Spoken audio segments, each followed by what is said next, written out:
You are now watching part 2 of the God of War Ragnarok Rewrite. This is a brand new series on the channel where I alter the story and the gameplay for my own personal satisfaction. In the previous video, which was part 1, if you haven't seen it, don't worry, you haven't missed much. The only thing I added was a wolf with purple eyes, I added soul and money in the game, and I also added a hop mechanic. Now it has come to my attention that the hop mechanic is a pretty controversial and incorrect change, because what I did was I made it so if you press circle, Kratos will be able to freely hop.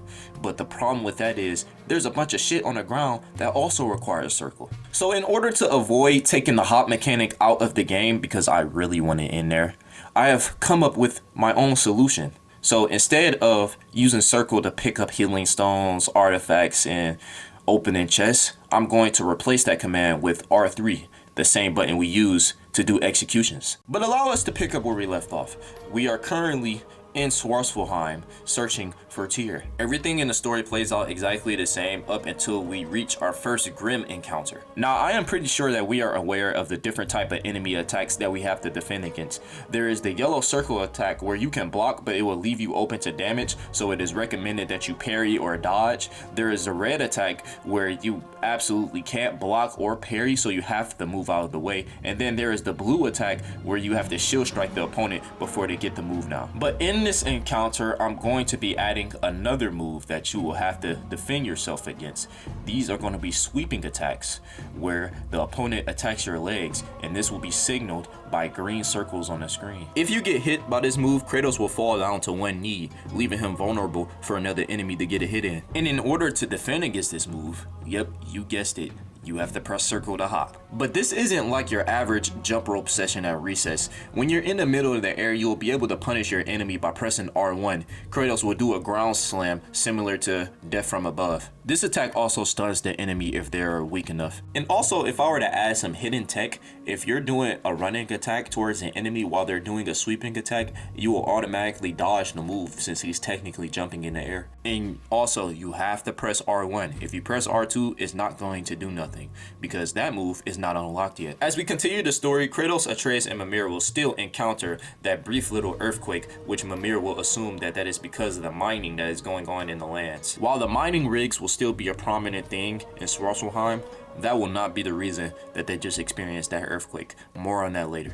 But other than that, everything plays out the same all the way up until they reach the city of Nidavellir. When they enter the city, the alarm will go off as usual, but they will notice that all docking areas are closed off and there are no other boats in the water to be found. Atreus will be the first one to notice this fact, and Mimir and Atreus will both agree on how weird that really is.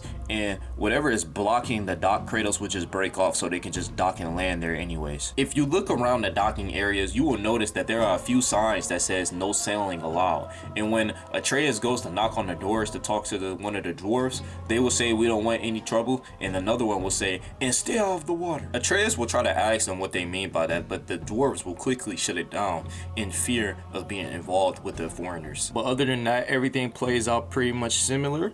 Sindri gives Atreus his brand new sonic upgrade to his arrow, and everything is the same all the way till they reach what's his name, the dwarf that's playing the music, Rap.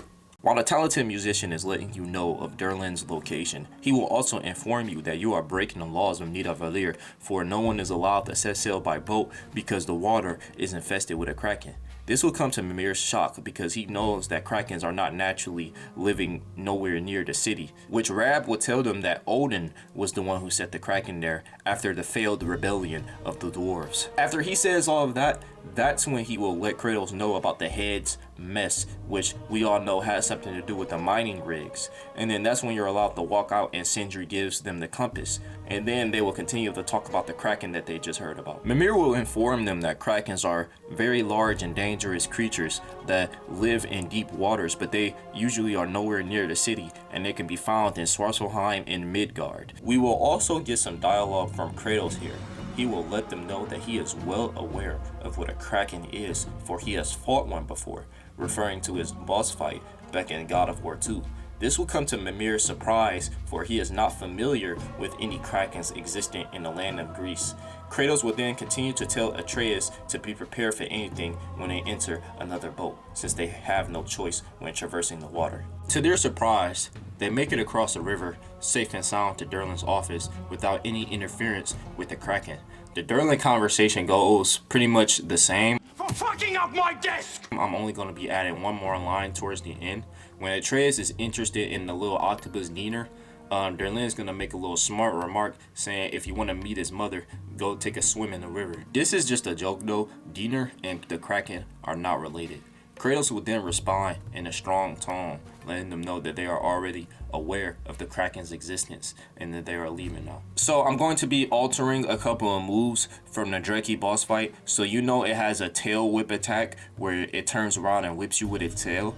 Occasionally, it will be a green sweep attack, which you will have to jump over, and other times, you can just block, dodge, or parry. Everything seems to go as planned. They make it to their very first train tracks where Mimir name drops Heimdall for the first time, and then they get off of that one and make their way up to another train track where they get attacked by a bunch of Grimm, and then Atreus cusses. After Kratos decapitates the troll and they have their little final enemy encounter, they will notice a realm tear in the middle of the water below. This realm tear slowly turns into an enormous tentacle which wraps around and destroyed the majority of the platforms that was in that area. The shaking causes Atreus to slowly slide down into the river, and Kratos tries to grab and save him, but the shaking makes Kratos fall as well. Kratos is able to save himself by using one of the blades to hold himself against the wall, and he sees Atreus has completely fallen down into the river, but his head is in the air. He uses his other blade and throws it down into the water,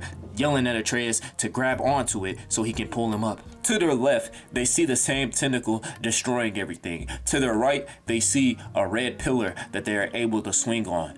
Kratos tells Atreus to climb up and jump, and Atreus does so, and Kratos jumps on the red pillar as well, making it to safety. They turn around and watch as the tentacle pulls everything down into the portal with it as the realm tear slowly closes. Then Atreus will react, saying, "Oh, so that was a Kraken," and then this is when they will have the conversation of how he lost control. And as for the level that the tentacle just destroyed, you can no longer reach that area from that direction until you come back with another item. Other than that, I'm not making no more changes. Everything is literally exactly the same. Atreus is still being a manipulative asshole that he's always been. Kratos is still being a passive character. Mimir is still being Mimir, all the way until they find Tyr. In the original, Kratos and Tyr are both pulling a little boat chain thingy until they notice that people of Asgard is coming to get them, and then they start pulling faster. But in this rewrite, that's not going to happen just yet because they got something more dangerous to fight. As they see the water shake, they try to pull the chain even harder, but it's not enough because they see another tentacle come out of the water below, destroying the platform that they're in, making Kratos, Tyr, and Atreus fall underwater. Kratos begins to swim around uncontrollably, trying to see his surroundings. He looks in the darkness of the water and sees a glowing purple eye that's bigger than himself. Kratos automatically understands that this is the Kraken that's attacking them, and knowing that, he begins to attack back. He throws his axe towards the eye, which freezes it, and pulls out his blades to do a combination elemental attack, which causes a large purple explosion, which erupts Kratos, Tyr, and Atreus out of the water and back into land. Everyone is on the ground slowly getting up, drenched in the water, and Atreus is gasping for air, saying that he hoped that we didn't have to see this Kraken again. And Kratos yells, "Prepare yourself," as he sees the Kraken's head emerge out of the water, getting ready for a fight. This Kraken will have the power to realm tear. And in this boss battle, the Kraken will use both of his front tentacles to climb up on top of the island, blocking each exit that Kratos and Atreus has to get to.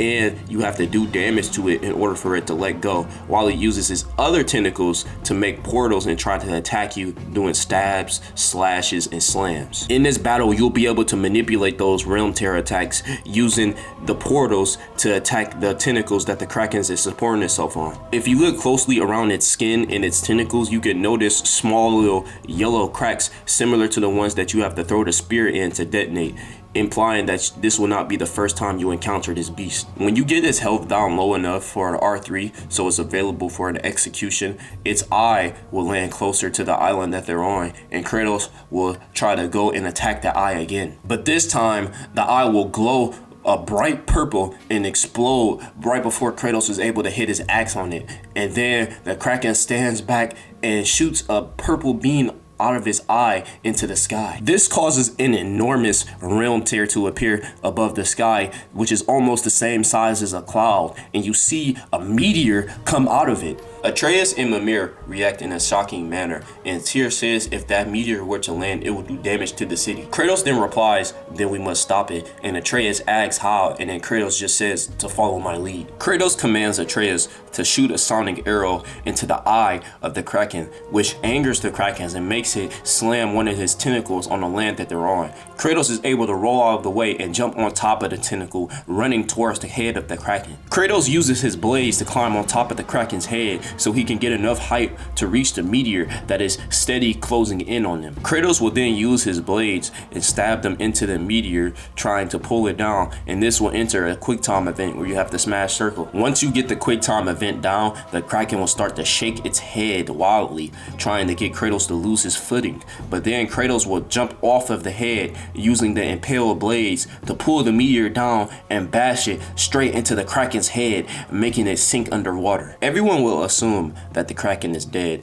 and then that's when they will notice Odin's forces coming down from the Bifrosts, and that's when they will run away and try to get to the realm between realms, and everything plays out the same. That will conclude part 2 of the rewrite. Let me know what you guys think of the ideas so far, and Get out of my office.